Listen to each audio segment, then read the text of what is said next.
Today we're gonna go over Moon in Aquarius, and we're gonna talk a little about, in general, what it is to have one's moon, which is of course one's most inner heart, in the sign of Aquarius. We're gonna give some examples. We're gonna use several adjectives to create like a perspective of who they are and where they come from, and we'll start there. Molly, you want to start us off? Sure, yeah, with all the signs we like to talk about, of course, the elements, the modality, Aquarius being a really interesting one that it's fixed air.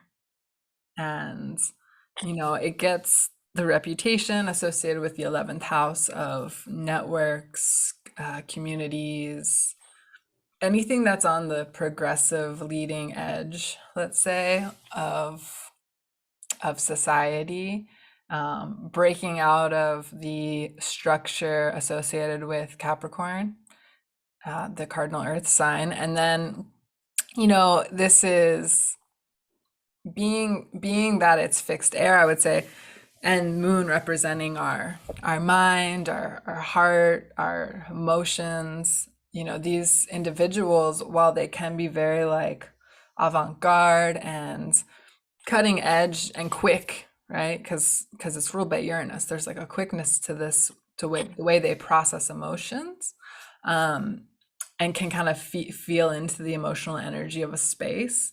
I would say that it sensitizes the moon in that sense, but the fixedness can come out in the way that they maybe think about things. There can be kind of like a definite way of seeing the world. And I think that doesn't get touched on a lot with the sign because people just think, oh, Aquarius, it's like out there and progressive and revolutionary. But there can be a kind of maybe Almost stubbornness. almost counter-revolutionary attitude, like both contrasts, you think? What do you mean? Well, I mean it in this sense. So, especially when looking at historical examples, what I've noticed is that it, as you had noted, it's very visionary. The Aquarius moon, these people can be very visionary, wide scope, but the application to that wide scope can be a very fixed, regimented idealism. Totally. Like they're coming up with their own new system. Yeah, yeah, and then there's no room for any input. There's no room for any heart, is what I find. Very intellectually oriented. It's missing Leo, right? It's missing the opposing pole sign, right? Uh, Correct. it can lack a groundedness, and in real disturbed, in its disturbed presentation, it can be a tendency towards disassociation.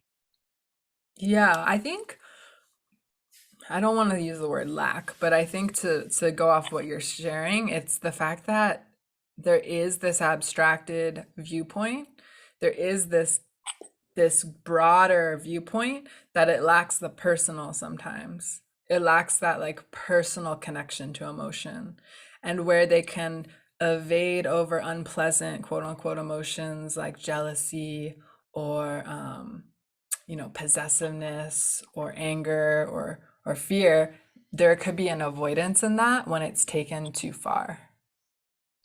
And just to balance, just to contrast, in general, um, people with Aquarius moon are some of the most balanced people, in the sense that they're really balanced thinkers in their way of understanding of science, the occult, humanities, all the different Totally. disciplines. A very balanced outlook, and a very almost like um, just that wide view, right? Totally Like taking everything into consideration. everything exactly, and it's a very advanced form of thinking too. And because of that, um, I think an interesting, um, almost um, almost misperception is that because of its Uranian influence, people tend to think, okay, the Uranus association, they must be disturbed geniuses.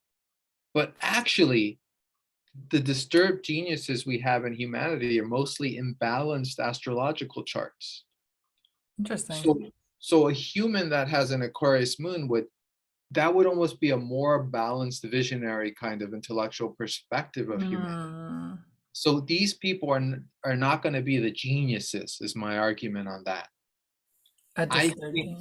yeah, I think the geniuses are going to be more the extreme moon signs, or just the extreme aspects or signs coming together in a chart. A genius represents an imbalance, a disturbance. If we Mm, really want to go maybe in some other point in time into what genius is, but Aquarians don't. The Aquarian moons, I mean, extremely intelligent. They are very extremely intelligent and aware. The problem, as both of us have noted, is that it gets boxed in sometimes, and it's not willing to open itself up from a different kind of, from added perspectives of the heart, of the subtle, of the spiritual, the energetic. mhm, Those vectors kind of get lost, or can. mm. Yeah, with the thinker or the philosophical humanitarian side of the sign, I mean, I noted like a lot of astrologers have, well, they'll have either the moon, maybe their north node ascendant sun in Aquarius. The ones who have Aquarius moon that popped out to me, Dane Rudyar, very well known, Very brilliant. very methodical in his and philosophical in his approach to like describing and really like defining astrology. And also Stephen Arroyo is another. Even Arroyo, I like his work. Yeah. Yeah, very transpersonal, um, very much, yeah, a very kind of like broad overview of, thinking about fate, thinking about these like really deep, expansive ways that astrology is applied. And then also, a more modern example would be who is an Aquarius moon is Chris Brennan. So he is Oh, and then a good Aquarius. kind of embodiment, I feel like, of that. I think he might have some like, I don't know. He feels very like Saturnian to me in other ways too. And that's something to note. The modern ruler is Uranus, but the traditional ruler is Uranus. Or sorry, No, the Saturn. My Christian bad. rulers. Saturn. Yeah, Right, sorry. right. And I'll just add with Stephen Arroyo. Stephen Arroyo, also a very practical astrologer, very good practical advice on being a professional astrologer, and on how to understand what you can deal with in a practical everyday way. Like, I really enjoyed his books. The books are a big influence on me. Yeah. Brennan, you can see that energy come across, where Brennan's a little more philosophical, a little more. He's almost like behind what he's saying. Like there's a distance from his words and who he is. And then again, is what I see is that kind of is a possible lack of linkage between the person and what they're expressing. And Yeah. and Yeah. astrology in itself is an Dry. intellectual. People would say like there's a drier presentation maybe to the material. Right, right. Lacking the And emotionality or like the passionate expression of it. yes, yes. And again, that is the rulership of astrology in itself, as we were going to discuss, is Aquarius and 11th house. 11th house, right? And so in that sense, as a discipline in itself, astrology is something that exists on the mental planes. And thus Totally. that's in contrast to maybe human design, which I would argue is almost Aryan, because Ra was a double Aries, and because it's just straight functional direct knowledge, as opposed Mm, to something more and philosophical, abstract. abstracted, and applying, right? And so, yeah, so design would be like just more like, here's the graph, here's the functions. We don't care about your Yeah. emotions, about how you feel about these functionalities. This is just what it is. Right. you Yeah, know it's a good point because I think the design can be very lacking the like spiritual or lacking the emotional like relationship to the information. It's like this is just these are the facts, quote unquote, or this is just the reality. Function. Yeah. The Yeah. function, And yeah, let's use that way. whereas astrology can be incredibly expressive, You know, the delight and the power in astrology, it's in its expression of all these possible permutations of Mhm. connections, of geometry between the planets. Human design kind of just like filters that through the I Ching. And then unless you want to get deep into, you know, the aspects on the human design graph, like it's you know, it's just what it is. It's not something to get necessarily too deep into. But let's start sharing a little about, you already did, so I'll share a little. So the trait I noticed to watch out for, and I'll give a couple examples with Aquarius moon, is because of that broad-based visionary understanding of the world, there can be a difficulty with attending to the details of the moment and Or being just the little mundane of life, I would say. yes, yes, that's even better. And we'll get to why we know this so well. Um, and because of that, there could be, and this is an example I want to give, like in life, every moment of every day, there are interruptions, there are disruptions, there are distractions that are always coming in from all five senses. And we have a very limited bandwidth. And so what I observe is that humans develop over time a tendency to disassociate themselves from those interferences, as they like to call them. Now, the problem is these interferences can knock them into certain disassociated states if they're not careful. And so if one already doesn't like to deal with the physical world, you know, or doesn't like to deal, let's say they have a child and it's crying, and right now that's just one more thing to deal with, you know, and they don't want to deal with it. But then, of course, they're going to deal with that. But then, you know, something goes off in the house and they have to go fix that. There could be a tendency to want to disconnect. And disassociation is something that happens to all of us. This is not something relative to Aquarius, but it's something I bring up because I've seen it so much with Aquarius moons, you know, and it starts with not wanting to deal with the practical. It's a choice. It starts with a Right. choice.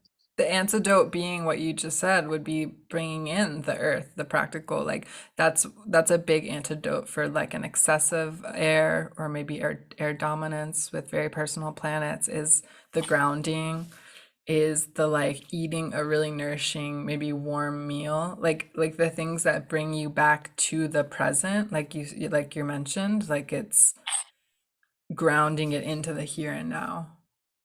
Just see if you can, 2 minutes a day, see if you can sit down and observe, maybe sit down outside and observe around you and see how many times, count how many times you're distracted from being in that moment, observing what you observe, whether it's your thoughts distracting you, noises of the neighborhood of where you live. Just see how easily you might, you know, you might not be knocked out of that present moment. And it's it's almost like we're both saying, it's like it's an intention, because if you say to yourself, I want to be fully present in my life, your body will work towards that. It's up to you to like make that extra 2 minutes a day or minute a day or some kind of practice where you reinforce it with the idea that I want to do this. I want to be present in my life. I don't want to be an autopilot. I don't want to be driving on the phone, you know, drinking my latte and, you know, whatever else at the same time. Busybody, right? Yeah, right, right, right. And this is going to be, of course, more endemic to some people than others, but I bring it up because, well, I'll just put it this way. I'll just go right into it. So this is maybe this is a topic we could do. This interests me. Is when someone chooses to do something in life, what happens when their predisposition to it is already not present? In other words, like when an Aquarius moon is a mother, how are they going to treat their child? What gifts are they going to give their child? Hmm. Both in the form of, I think all gifts are this way, whereas they're always two-sided. In other words, a gift from a mother could be an ability to be psychically aware, to be psychic or something, and the negative of that would be, of course, you know, deep lack of nurturing. that would be the other side of it, perhaps. Mm. But just to consider that, like, what kind of gifts would an Aquarius moon parent give to their child?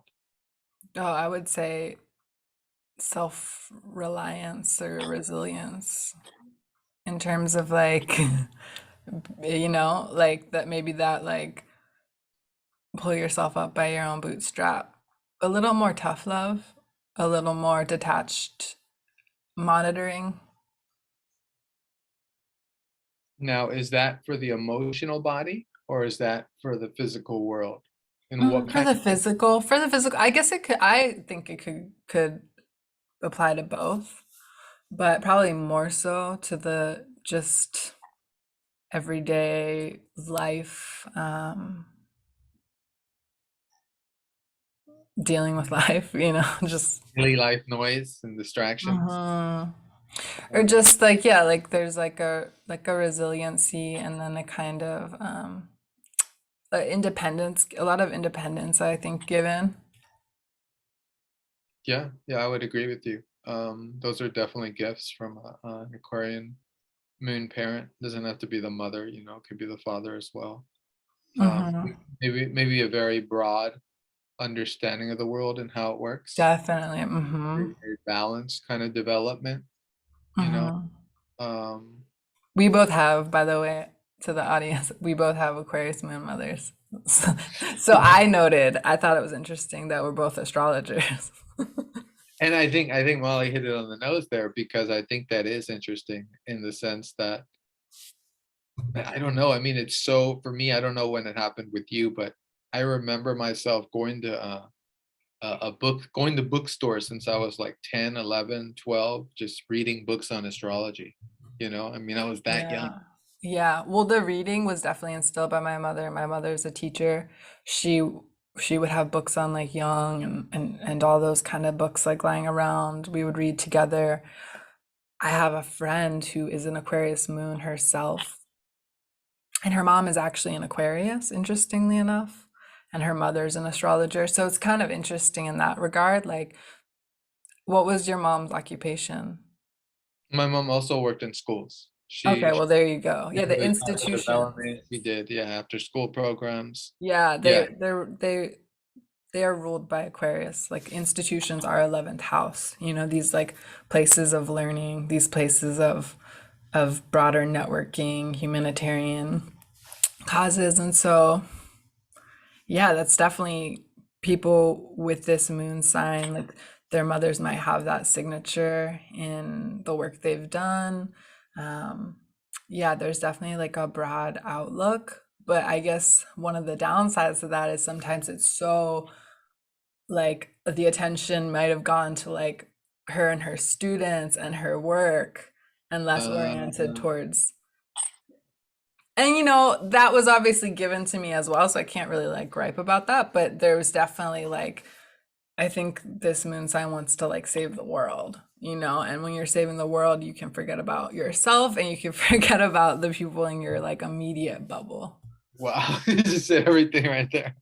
I mean, I want to say too, like you did, I want to give out that appreciation, and that gratitude. My mom did the same thing. I mean, I read, I read since I was like 2 or 3 because my mom would read books to me. You know what I mean? Like, and she would force us every summer to go to the library.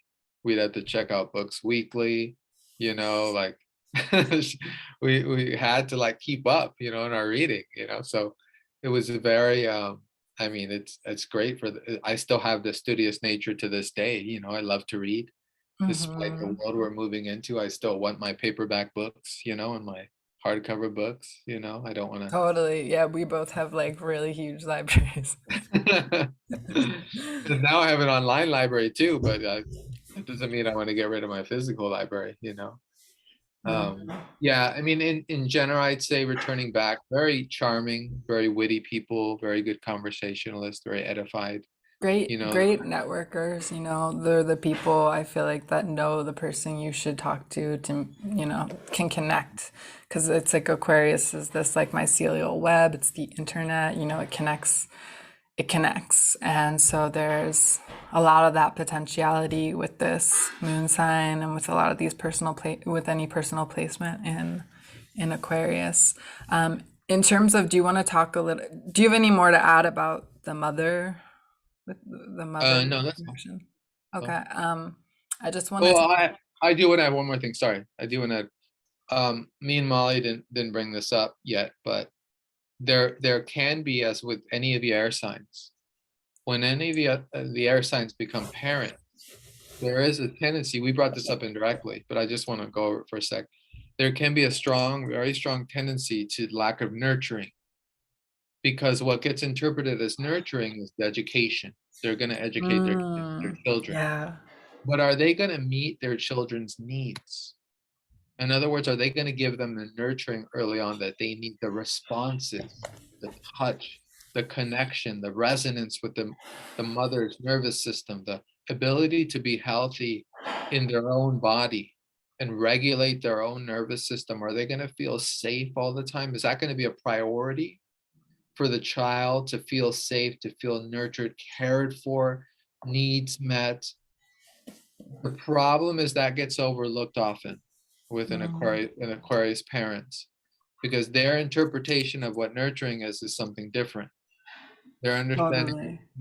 nurture is like, you need to read this book and you'd answer these questions and do this It's homework. a large, like it's literally a larger scope. It's like, okay, they're already maybe treating the child like an adult, but Exactly. it's preparing them for maybe the longer term, but in the shorter, maybe emotional bandwidth of that child, is it appropriate?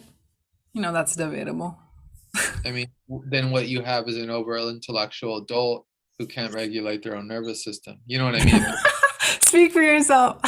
Hey, I'm just saying, that often occurs if That there's well, it makes sense with this moon sign, right? And interestingly enough, like, yeah, I mean, I will say, and this could just be a theme with all, like, if people notice a theme of the moon sign of, or sorry, their moon sign of the mom, and then the people there later, want to be in close relationship with.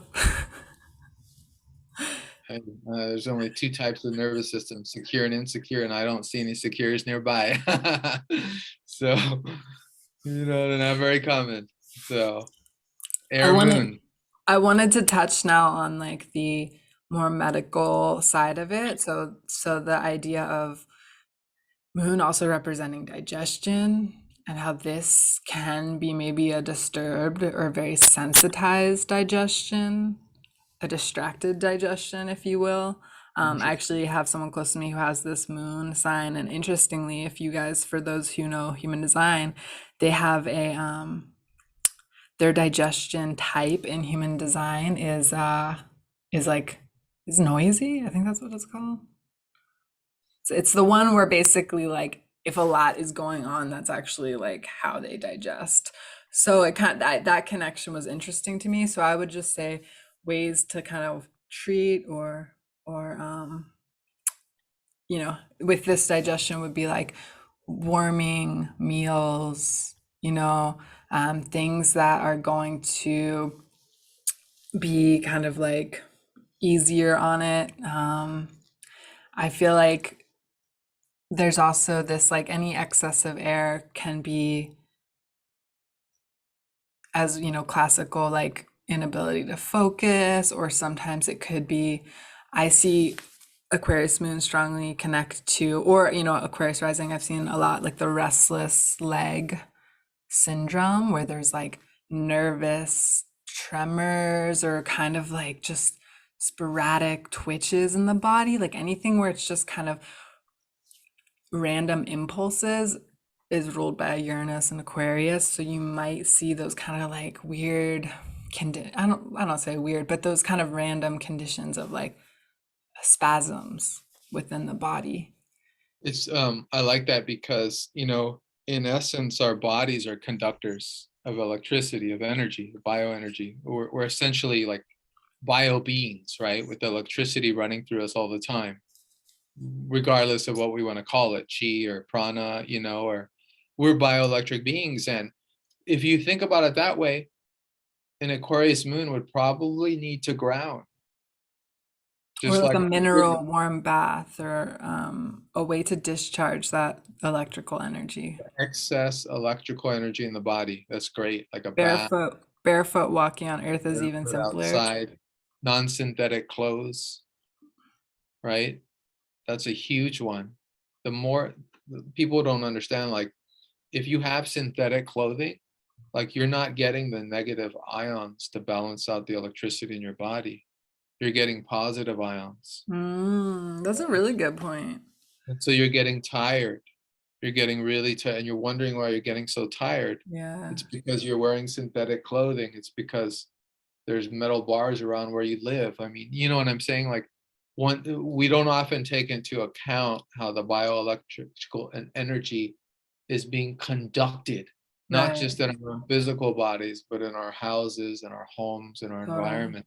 The And that's huge. Aquarian moon is very attuned to this, though, I've noticed. Like they're very attuned to those subtle frequencies, the electromagnetic fields and radiation, like very aware of like where their cell phone towers, because they feel that on a very sensitized level.